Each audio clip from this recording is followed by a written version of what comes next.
Good morning, students. Yesterday we were doing the story Indigo. In continuation of the same part, I was telling you that it was for the first time when the sharecroppers raised their voice against British government. As the crowd had gathered in front of the court building, it became difficult for the officers to control the mob. They had to take Gandhi's help to regulate to control the crowd. Gandhi politely told the officials that if they would misuse their power, then there were chances that they would have to face a revolt from the Indians. As the situation was getting tougher, the lawyer requested the court to postpone the trial by some days. The authorities decided to first consult the higher authorities. Gandhiji objected against the delay in the proceedings of the case. He prepared a statement in front of the court in which he accepted his fault in a very humble manner. He said that he was not a lawbreaker and did not want to go against the law, but his duty towards humanity has a greater influence on him, and it forced him to do so. He refused to leave the town because he wanted to help the sharecroppers as it was his moral duty. The magistrate asked him to arrange for bail. Bail means security, because he was going to give him judgment, his decision after 2 hours break. Gandhi refused to seek bail and later on he was released without it. When the court proceeding reconvened, the judge refused to deliver any judgment for many days to come. He allowed Gandhi to remain free. Some well-known lawyers like Rajendra Prasad, Brij Kishore Babu, Maulana Mazrul Haq came from Bihar to help and advise Gandhi.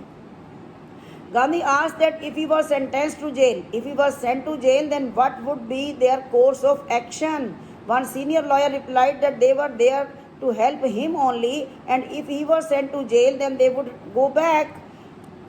When Gandhi came to know about their decision, he asked them to help the sharecroppers who were facing unfairness.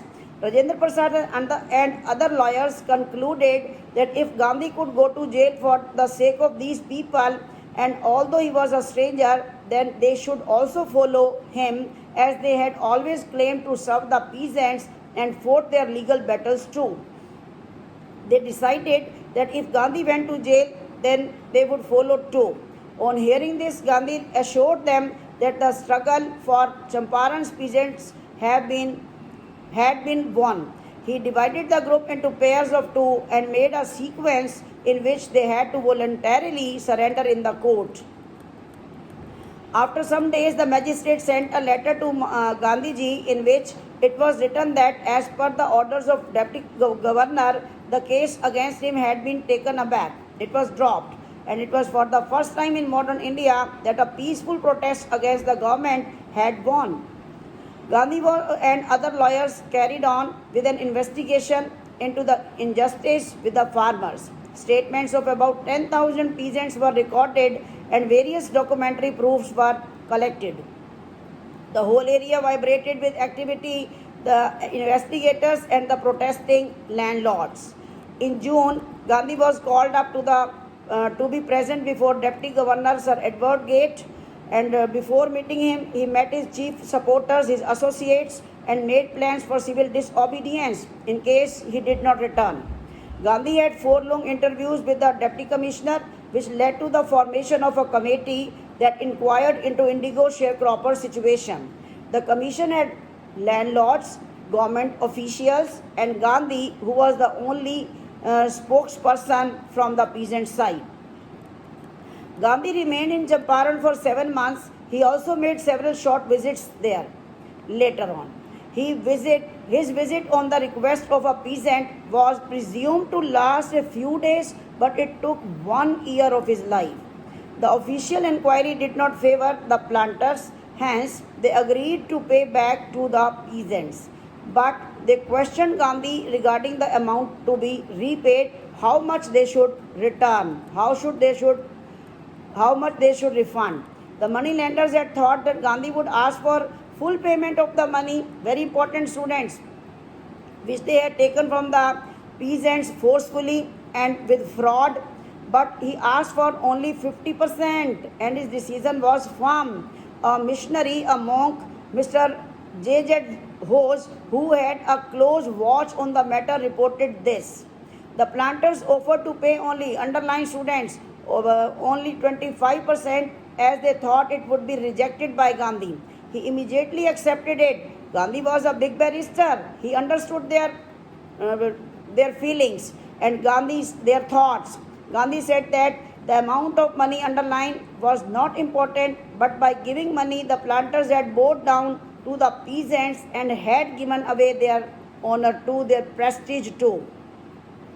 The planters means British landlords who earlier behaved as if they were above the law, now had to abide by it. They had to follow the decision taken by this committee. This made the peasants realize their rights and give them courage to fight for themselves. Events had proved Gandhi's position. British planters had to leave their property within the next few years. These properties were returned back to the peasants. Indigo sharecropping soon came to an end. Gandhi was not satisfied by achieving political or economic solutions. He sought to remove the cultural and social backwardness of Champaran. Gandhi wanted to do something to remove the backwardness in the village of Champaran. He requested teachers such as Mahadev Desai and Narhari Parikh and their wives to teach the villagers. Both of them were followers of Gandhi. Many other volunteers came from Bombay, Pune to join them. Mrs. Gandhi, Ms. Kasturbai, and their youngest son Devdas arrived from ashram for their help.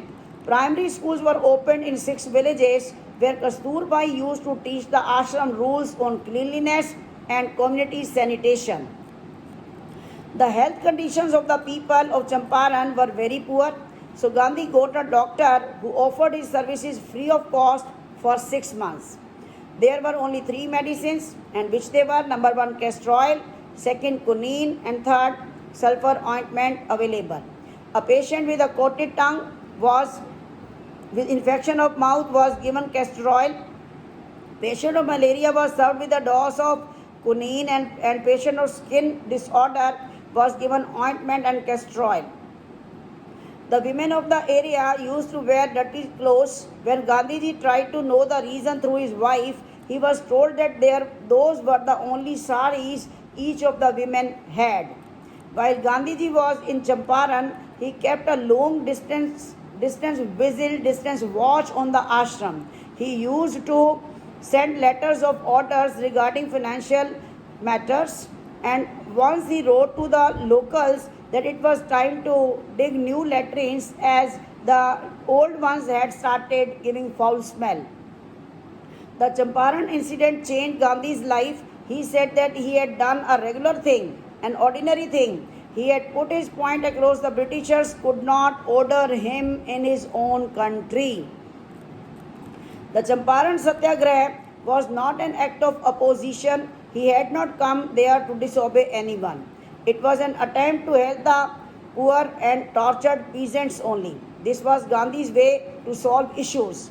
His politics was knitted up with everyday problems faced by the millions of people. He did not aim at the fulfillment of ideas, rather he was concerned for the people. The basic idea was to serve humanity and make a free Indian who could stand for his rights.